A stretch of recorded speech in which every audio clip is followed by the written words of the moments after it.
UKLO 1 year masters. No IELTS required up to 5 years visa. High visa success rate. నిర్ణయిస్తుంది. నన్ను జనాలు ఎంత నమ్ముతారన్నది మొన్న తెలుసు, చూసిన ఆల్రెడీ. భవిష్యత్తు ఇంకా బలంగా నమ్మాలనే, అది సరిపోదు బిడ్డ, నువ్వు చేసేటటువంటి సేవలు ఇది చిన్న స్థాయిలో ఉంది, ఇంకా సరిపోదురా, ఇంకా బలంగా తయారుగా అనే ఒక నిర్ణయం వాళ్ళు ఇచ్చారు కాబట్టి, ఒక తీర్పు ఇచ్చారు కాబట్టి, ప్రజా తీర్పు, ఆ దిశగానే అడుగులు వేస్తున్నా.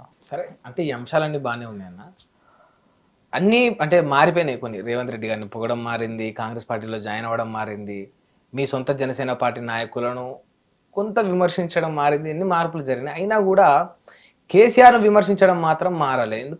ఎందుకు మారుతుంది? దొంగనే అంటారు కానీ మంచోడు అంటారా? కేసీఆర్ దొంగతనం ఏమైనా చేసిండా మీ ఇంట్లోకి వచ్చి? రాష్ట్ర ప్రజల మనోభావాలను దోసుకున్నాడు, రాష్ట్రంలో ఉన్నటువంటి సంపద దోసుకునే, రాష్ట్రాన్ని దోసుకున్నాడు. దొంగ ఎందుకు కాదు? ఏం తీసుకొచ్చి పెట్టలేదా ఈ రాష్ట్రానికి? నువ్వు చెప్పు ఏం పెట్టి? 24 గంటల కరెంట్ ఇచ్చిండు, ఇందాక అదే చెప్పినావు, మళ్ళీ అదే చెప్తున్నా. ఆ 2-3 ఇల్లు ఇచ్చిండు, కళ్యాణ లక్ష్మి ఇచ్చిండు, రైతు భరోసా ఇచ్చిండు, మిగతా వాళ్ళు దళిత బంధు ఇచ్చిండు. మరి మిగతా వాళ్ళు ఇచ్చే ఉంటే, నిజంగా పూర్తి స్థాయిలో అమలై ఉంటే, తెలంగాణ రాకముందుకు ఎట్లా ఉండే తెలంగాణ పల్లెలు జిల్లాలు, తెలంగాణ వచ్చిన తర్వాత ఎట్లా ఉండే తెలంగాణ పల్లెలు జిల్లాలు?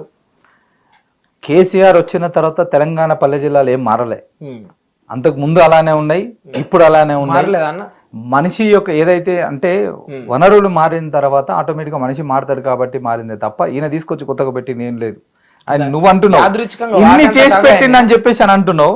మరి ఇన్ని చేసి పెడితే ఈ రోజు ఇంత అఖండ మెజారిటీ తోటి కాంగ్రెస్ ప్రభుత్వానికి ఈ రోజు ఎందుకు మెజారిటీ తోటి పీఠం ఎందుకు? వాళ్ళు ఏమంటారు అంటే, ఎంత మంచి చేసినా కూడా ప్రజలు కొంత మార్పునైతే కోరుకుంటారు, పాపం పోనీ లేని ఒక అవకాశం ఇచ్చినాం కాంగ్రెస్ కు అని చెప్తా ఉన్నారు. ఇందాక చెప్పినాను, నీకు చెప్పింది ముఖం బాలేక అద్దం మొదలు పెట్టుకున్నాడు అని అంటే, నేను బాలేను కాబట్టి బేసిక్ గా అద్దం మీద దోయాలని ఒక ఆలోచన.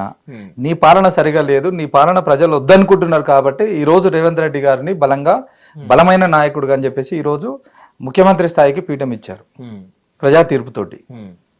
సో డెఫినెట్ గా మీరు చేయలేదని ఒప్పుకోవడం బెటరు. మీరు దోచుకున్నది వాస్తవము. నేను ఓపెన్ గా అడుగుతున్నా, చేశారని అంటున్నావు. గొర్రెలు, బర్రెలు, చేపలు ఇవే దీనికోసం తెలంగాణ తెచ్చుకున్నది? బంగారు తెలంగాణ అంటే ఏంటి? కాపాడుతున్నాము, వాళ్ళ కుల వృత్తులను నిలబెడుతున్నామని వాళ్ళు అన్నారు. ఎక్కడ నిల్చోబెట్టినావు? నేను ఓపెన్ గా అడుగుతున్నా. చిన్న ఒక 1 minute మనం మాట్లాడుకుందాము. ఒక పెద్ద ఆయన చెప్పిన సామెత ఇది కూడా.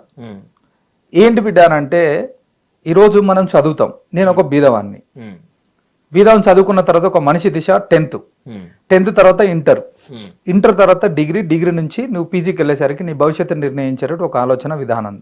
తర్వాత యూనివర్సిటీకి వెళ్తావు. యూనివర్సిటీలో దేశ భవిష్యత్తుకు నువ్వు ఉపయోగపడాలా? ఈ కింది స్థాయి నుంచి వాడు school first, district first, state first వచ్చి బీద వ్యక్తి చదువులో బలంగా ఉన్నాడు, చదువుకుంటాడు. చివరికి ఇన్ని స్టేట్ ఫస్ట్లు వచ్చి మొట్టమొదటి స్థానంలో వచ్చి చివరికి వాడు ఏం చేస్తాడు? స్కాలర్షిప్ నమ్ముకొని, ప్రభుత్వం నమ్ముకొని, ఏం బిడ్డ పైన చదువు చదవాలని అంటే, తీసుకుపోవాలి అమ్మ ఖచ్చితంగా చదవాలని అంటే వాడు యూనివర్సిటీకి పోయి, యూనివర్సిటీకి పోయిన తర్వాత మనిషి ఏం చేస్తాడు? సరే బీదోలో ఆడిన పైసలు తీసుకొచ్చి ఒక 6 నెలల తర్వాత స్కాలర్షిప్ వస్తుంది అది ఇది అని చెప్పేసి చివరికి యూనివర్సిటీకి పంపించిన తర్వాత 2 నెలలే 3 నెలలే సంవత్సరమే స్కాలర్షిప్ రాకపోయా. ఏమా బిడ్డగా రోజుగా పటేల్ తోటి పైసలు తెచ్చినా, అది తెచ్చినా, ఇది తెచ్చినా, రామన్న తోటి పైసలు తీసుకొచ్చినా, ఏమైనా వచ్చానా స్కాలర్షిప్ అంటే ఇంకా రాకపోయా అని చెప్పి. చదువుకున్న బేసిక్ గా చదువు మీద ఇంట్రెస్ట్ ఉండి అన్నిట్లో ఫస్ట్ వచ్చిన వ్యక్తి కాబట్టి సాఫ్ట్ ఉంటాడు, ఆలోచిస్తాడు. అరే మా అమ్మ నాయన కష్టపడుతున్నారు, ఏం చేయాలి ఇంతకని చెప్పేసి అని అంటే చివరికి ఏదో ఒక పార్ట్ టైం జాబ్ చూసుకుంటాడు. అన్నిట్లో ఫస్ట్ వచ్చి యూనివర్సిటీ దాకా వెళ్ళినంటే దేశానికి ఉపయోగపడేటటువంటి నేటి బాల రేపటి భారత పౌరులు అంటే యువత దేశానికి వెన్నుముక్క. అలాంటి వ్యక్తి చదువుకునే స్థాయిలో పార్ట్ టైం జాబ్కి వెళ్తాడు. వన్స్ నువ్వు సంపాదించే చదువుకున్న పీరియడ్లో సంపాదన అంటే సగం బాయ్ అక్కడనే నీకు. ఈ సగం మిగతా సగం ఏం చేస్తుంది? ఈ స్కాలర్షిప్ రాదు.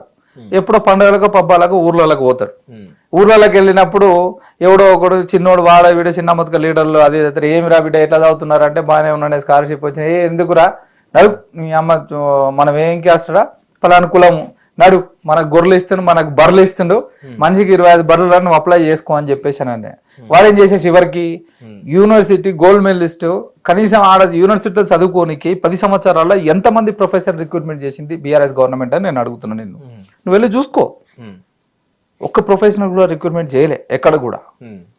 అంటే దేశానికి ఉపయోగపడేటటువంటి వ్యక్తి దగ్గర చదువు చెప్తా వీడు చదువుకుంటే మేధావిగా తయారైతే ప్రశ్నించే గొంతు వస్తుంది. ప్రశ్నించే గొంతు వస్తే నాలాంటి నిలదీసి అడుగుతారు రోడ్డు పైన అని చెప్పేసి అన్న భయంతో ఎక్కడ కూడా చివరిదాకా తీసుకెళ్లేసి అక్కడ స్టాప్ చేసిండు. నీ బతుకుని అక్కడ నేను నాశనం. ఊరికి వచ్చేసరికి గొర్రెలో బర్రెలు ఇప్పించే 20 బర్రెలు దేశానికి ఉపయోగపడే ఒక ఐఏఎస్ ఐపీఎస్ ఆఫీసర్ అయ్యేటట్టు గొప్ప వ్యక్తిని తీసుకొచ్చి చివరికి నువ్వు గొర్రెలు బర్రెలు కాపిస్తున్నావు. దాంట్లో కొంచెం పుట్టుకొచ్చిందే మా జిల్లా నుంచి బర్రెలేక చదువుకున్న అమ్మాయి మొన్న పోటీ చేయాల్సి వచ్చింది. దేనికోసం వచ్చినాయి ఇవన్నీ? నువ్వు కరెక్ట్గా బంగారు తెలంగాణ అనేది చేస్తే వస్తాయా చెప్పు? ఎన్ని మాటలు చెప్తివి? దళితుడు ముఖ్యమంత్రి అని అంటివి, ఇస్తావా? ఇయ్యకపోతేవి. 3 ఎకరాలు అంటివి, ఇయ్యకపోతేవి. డబుల్ బెడ్రూమ్ లాంటివి ఇయ్యకపోతేవి. నిరుద్యోగ అభివృద్ధి ఏంటి ఇయ్యకపోతేవి.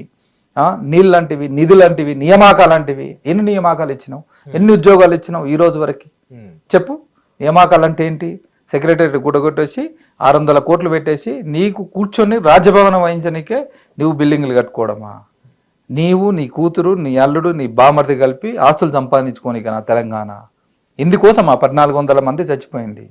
ఇందుకోసం ఆ శ్రీకాంతాచార్యులు లాంటి వ్యక్తి నిప్పు పోసుకొని నా తెలంగాణ కావాలి అని చెప్పేసి అన్నది.